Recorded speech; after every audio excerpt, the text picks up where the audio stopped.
Welcome to Ploughman's Backyard. My name is Kendra and today we are planting tomatoes in our garden. I know most of you may think it's been a little bit late to start planting, but when you're planting in a cold climate like we do, it is a good idea to keep track of when your first frost date is. So typically I never plant my tomatoes until after the full moon or the strawberry moon in June.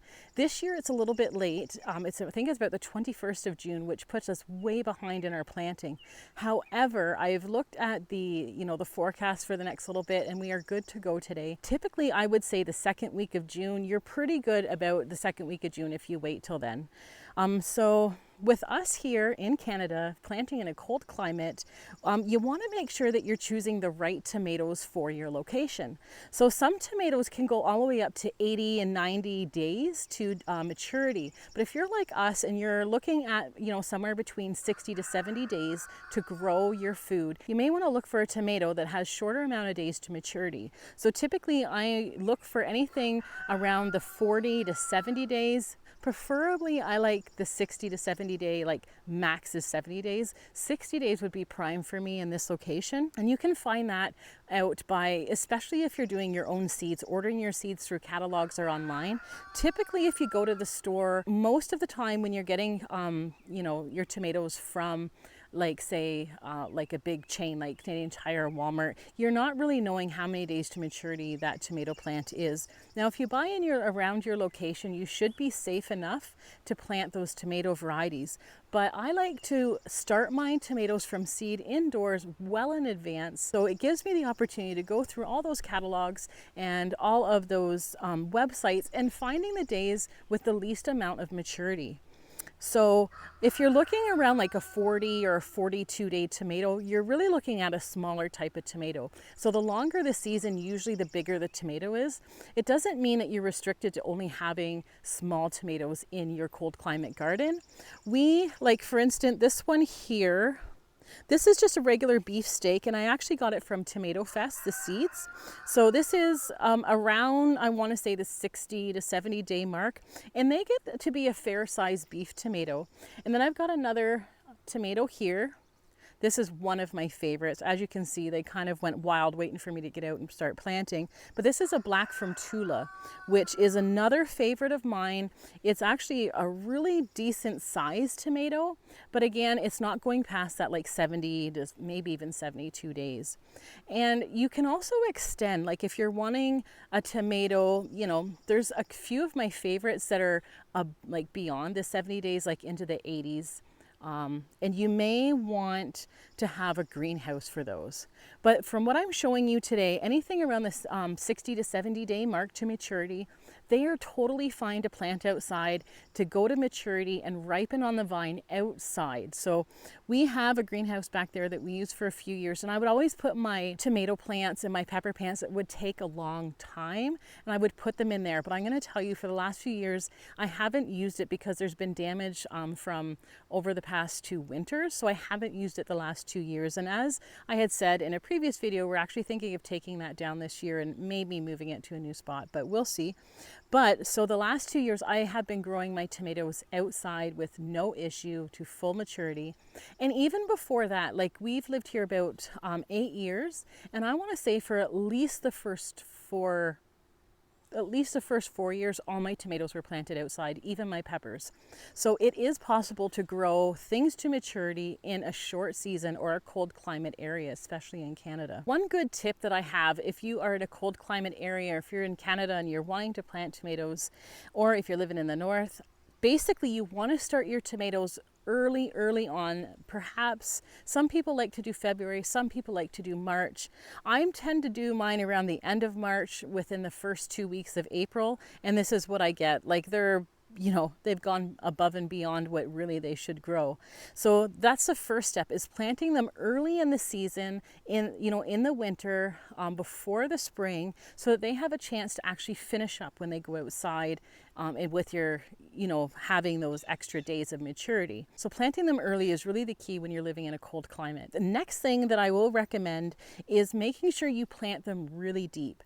So there are different ways that you can plant them. As you can see, we have like a ground cloth here that I have been using this same ground cloth for probably the last 4 years, maybe even 5 years. And I just keep reusing it over and over again. It's really sturdy. It lasts a long time. And what I do, because I have this ground cloth and I have my areas cut out here, I like to plant mine really deep. So dig a big deep hole, and I want to plant it as far as I can.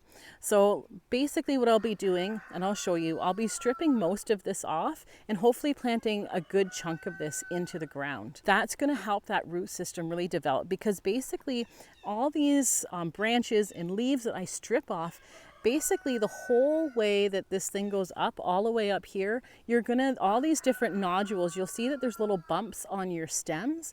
Every little bump will actually turn into roots for your plant. So the deeper that you planted, the sturdier your plant will be, the more hardy it will be, and it can withstand a lot of wind and stuff because it's going to be planted so deep.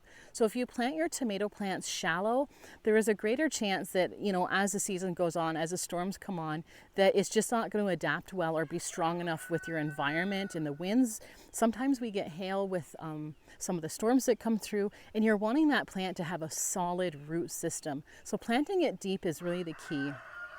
Now, I know people that plant theirs sideways or even on a slant, and that's totally fine too. You're basically doing the same thing by planting it on its side and stripping off all the, you know, the branches and the leaves. You're doing the exact same thing. Maybe it's not as deep, but you should try and get it as deep as you can. But if you're planting it on its side, basically what's going to happen is this is just going to go up towards the sun. So you basically plant it like that, and this plant's just going to grow up like that, and you're going to have a very strong root system. And that's really what you're looking for. Whether you plant it sideways, on a slant, or just really deep, you're wanting that root system to really develop so that your plants can withstand a lot of the natural environment that it's going to have to go through over the next course of the few months in the summer.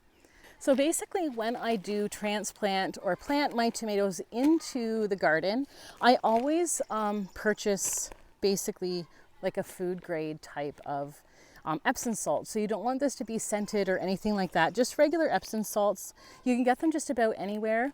And basically Epsom salts are, the basic component of Epsom salts is magnesium sulfate. Basically you're going to hear lots of different controversial issues whether you should be putting this in or not. It's a good idea to know your soil and your soil type. But I have been doing this every year for the past like 7 years with no issues. We have an abundance of tomatoes, thriving plants, and I never go without adding my Epsom salts to my tomatoes. So I'm going to show you how to do that. You don't want to overdo it with the Epsom salts, but I typically will put the Epsom salts into the hole as well as just sprinkle some around the top surface of the soil as well. And basically Epsom salts have been known to help with blossom end rot. They've been known to, if you have some yellowing of your leaves, it also tends to help with that. And the reason for that is because the magnesium actually helps the plant to produce chlorophyll, which produces its green color. The other thing is you're adding nutrients to your plant as well as the fruit. So we don't want just to eat food, but we want to eat nutritious food. So the more that you are enhancing the nutrition in your actual tomatoes, the more nutrition we are actually getting out of it as well. So right now I'm just going to show you exactly what I do. Like I said, I've been doing this with no issue, but it's a good idea to probably see what your soil type is like. I know that my plants here thrive on this and we have had no issues. I even use Epsom salt when I'm transplanting them and upgrading my plants to a new pot. It's something that I've always done without issue, but again, just take cautious on what you're doing. You don't want to wreck your tomato plants, but for us here, I never miss this step when I'm planting my tomatoes. So first step that we're going to do, I'm going to plant this over here. So again, this is my large beefsteak. This one I believe is a bush beefsteak. And I did get this from Tomato Fest, just the seeds. Tomato Fest has a large amount of different types of tomatoes that you can get just about anywhere. It's just one of the many places that I use to buy tomato plant seeds. And the reason why I found that they actually have like a cold climate are in a northern climate section of their tomatoes. So this was one of the other ones. Even I think they have like a beaver lodges stuff as well, but this is a nice beefsteak style tomato plant. So I'm just going to get this out of here. And as you can see, it's got a really great root system on it. The plant itself is really dark green. So basically, before you even think about planting your tomato plants outside, because we have been raising these little babies in the house under grow lights, before you plant outside, you need to harden off your tomato plants. I can't stress that enough. If you're taking your tomato plant from your house and you're wanting to bring it outside to plant, you can actually kill the plant, stress the plant out, and you can actually burn most of the leaves off because you're putting it outside into direct sunlight and it's not used to that. So hardening off your plants, even for a minimum of 3 days, but I like to try anywhere from 5 to 7 days to harden my tomato plants. And if you don't know how to do that, I do have a video which I'll put in up here for a little video for you to check out, or I'll put it at the end of this video for you to go and check out that video on how to harden off your tomato plants and why it's actually so important. So because I've already hardened off my plants and they are quite nice looking, like a dark green root.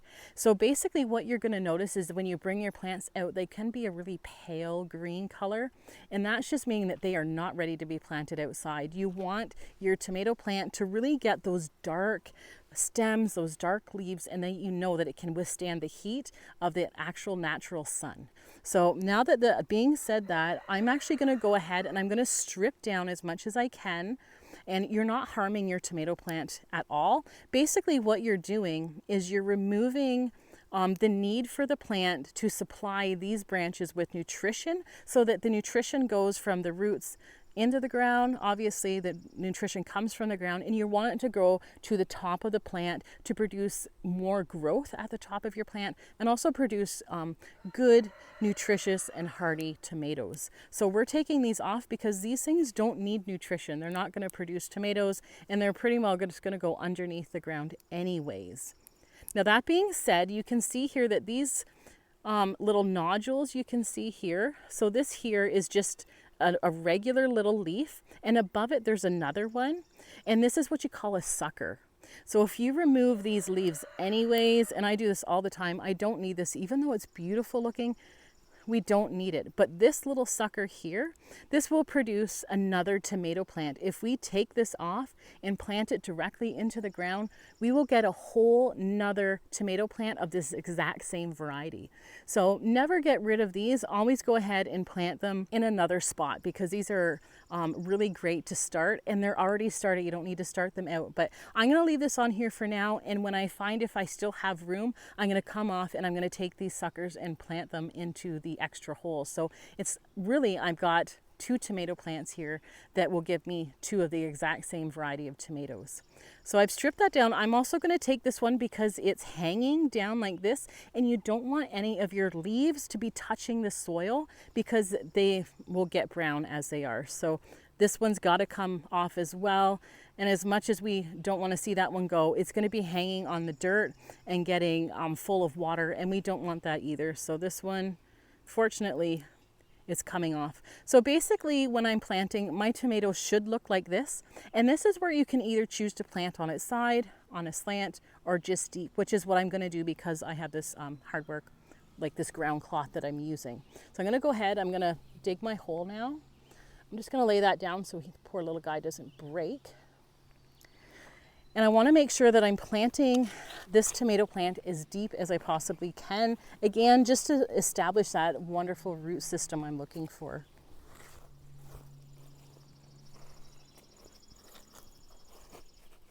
Now I typically, when I'm planting, I like to plant around the time that I'm expecting a rain, and it just saves me from having to come out and water and water and water. You want your, like I will always water my plants when I'm planting them or like transplanting them, but you want them to have good watering for the next little bit. And so we're supposed to get some rain, so it's a great time to get out and get these in so that they're going to be good and watered in. All right. Now you may be wondering why I have this ground cloth, and I think I've mentioned it before. We do work outside of the home still, and there are things that we like to do with our daughter. You know, she signed up for swimming lessons. There's different things that we like to take part in, just being social and things like that. Plus, me homeschooling her, it does take up quite a bit of time, so I don't always have the time to come out and just be weeding and weeding. Now there is some weeding that I have to do when I have this ground cloth. I don't get away from weeding, but it just really reduces the amount of weeding that I have to do, so that I can spend more time with my family and also doing, you know, work outside the home that I need to, and I can still successfully have a garden each year. All right, so now is the Epsom salts, and like I said, you're not going to want too much, but I've got that hole as deep as I can, and I'm just going to take a little bit of Epsom salts. I'm just going to sprinkle them in right into the bottom of the hole. The next thing I'm going to do is I'm going to take this and put it as far down as I can. Now I would have liked that to gone a little bit further, but that's okay. And I'm just going to bury this. So I put that plant in its roots right on top of the Epsom salts, and I'm just going to bury it back up here, put this dirt back in this hole. It's so simple, and the plants love it. Like, they just thrive on it. I've had many people comment on the healthiness and how thick and like my stems and stuff are of these tomatoes. And like I said, even when I'm transplanting them as little, like, you know, couple little week-old seedlings, I'm still using Epsom salts when I transplant them from little tiny seedlings into their bigger pots.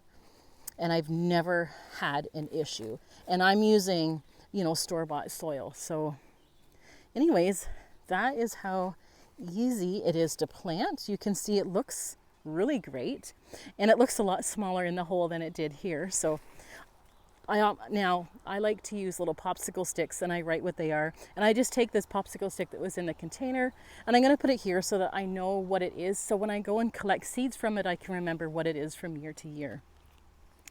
And now, the last part. Again, you don't need a lot, but I just like to sprinkle a little bit of Epsom salts just on the soil, just like that. And the next step is then to go ahead and water it. You always want to water anything that you're transplanting, just because it does create stress. And that's one thing that the Epsom salts are really great for, is because their main component, like I said, is magnesium sulfate, and magnesium sulfate really helps to decrease the stress of, you know, the new environment, the transplanting, the new heat. It reduces the stress on the plant, and that's why we continue to do it from year to year. So I'm just going to go ahead and water this now. Well, you can see this plant is looking great. As you noticed, I watered the very base and the soil of the tomato. It's really important to not water the top of your tomato, because as the sun is out and the heat of the day, you don't want to water your tomato plant on its leaves, because it will actually create more attraction to the water and stuff on the leaves. It could burn the leaves of your plant, and we do not want to add any more stress to this poor plant. It's got its first day into the ground. So anyways, I recommend, even any time that you're watering any plant, you should always water the base and the soil. It is also better to water from the bottom, like into like a tray, rather than on the top of the soil, but because this is in the ground, that's the next best step. And it's always best when you're watering your plants, especially in the garden, to do it either early in the morning or in the evening time. You don't want to do it in the heat of the day. So anyways, I want to thank you for joining us, and I want you to know that if you are also in Canada or in a cold climate, wherever you are, it is possible to grow big, juicy beefsteak style tomatoes. Lots of different tomato varieties. I plant a lot of different kinds, and I can show you as a progression of the garden goes. So make sure, if you want to stick around to see how these tomatoes are turning out, stick around by subscribing to our channel, as well as hitting that notification bell so you can see the next videos that we have coming up, and keeping an eye on these wonderful tomato plants that we just planted today. I just want to give you some encouragement that just because you're limited to the days in which you have to grow food doesn't mean that you can't grow a lot of food in your garden. So thanks for joining us here once again at Ploughman's Backyard, and I hope that you stick around, and I hope that you come back, and we'll see you on the next video.